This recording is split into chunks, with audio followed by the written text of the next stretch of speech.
So in On a Bus, I start actually pretty low on the guitar. The pickup notes are right down here at the bottom of the guitar range. And from there on out, I stay actually more or less within one octave, which is from this E to this E. And that's a good meaty range for soloing. So the first half of this solo stays in that register. And that's worth mentioning now. You'll see why in about a minute. So as I go on with this, this is the pickup.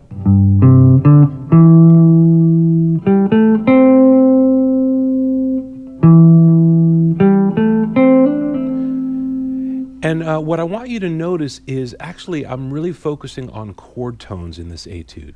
So every time there's a chord, I want to intersect my solo with that chord by playing the third of the chord. So the first chord is C, and I'm playing an E note. That E note is the third of a C chord.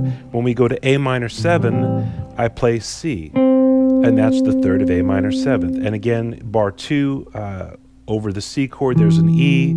Over A minor 7th, there's a C, and we decorate. It doesn't just mean we're just going to play the one note, but that's the focal point, and then we can decorate it with notes above it or below it.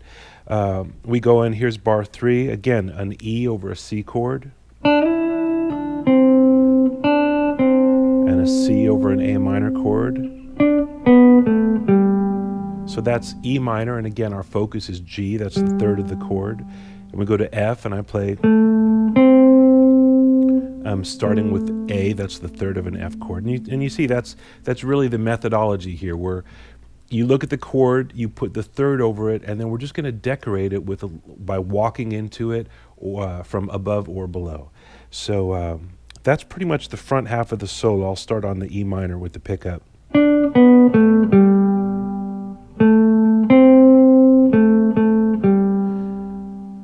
And now I mentioned I stayed in this register in the front half of the solo. Now the second half of the solo is the same 5-bar chord progression. It goes again, C, A minor 7, back and forth.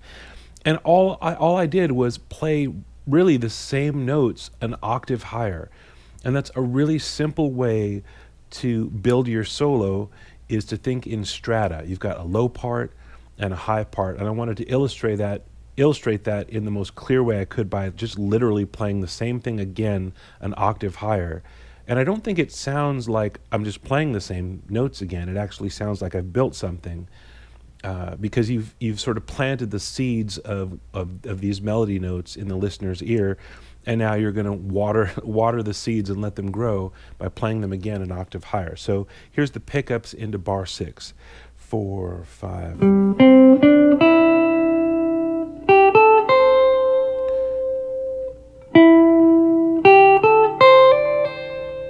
And you want to be careful. I'm letting everything ring out here. You might hear some open strings ringing.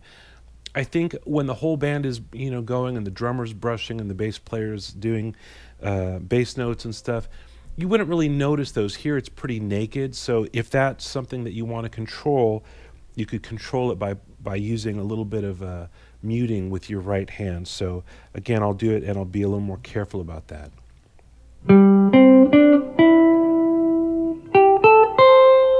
So I'm using, I don't know if you can really see, but I'm using this part of my thumb to just touch the strings that I'm not playing on. So pickups again into bar 6. 4, 5.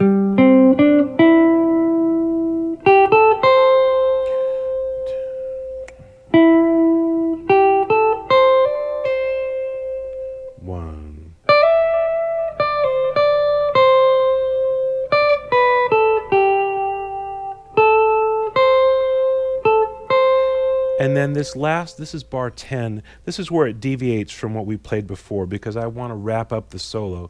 So rather than just having kind of an ending that doesn't sound like an ending, I want to play something that feels like an ending. So I'm going to go from this high note. Notice we started really low, and we've worked our way all the way up from the really bottom of the guitar to not the top, but the upper range of the guitar that's not special effecty. Once you get up here, that's almost more like a special effect. The really good melodic range of the guitar, in my opinion, is from this G to this G, to this G.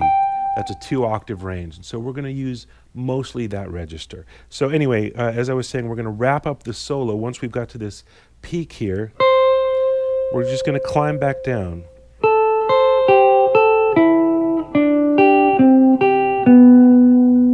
And so it's this kind of stair-step way of climbing down to this low note. Now this low note is a B. If you're playing along with the jam tracks, that B is going to be an interesting note because it's a major seventh against the C if you're just letting the tune cycle around again. But this etude is actually based on Come Away With Me, which is a song that Norah Jones recorded.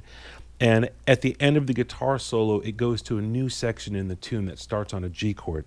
So that B note is the third of the G chord, and that's the strategy that we use throughout this whole solo. We're always aiming for the third as a target tone.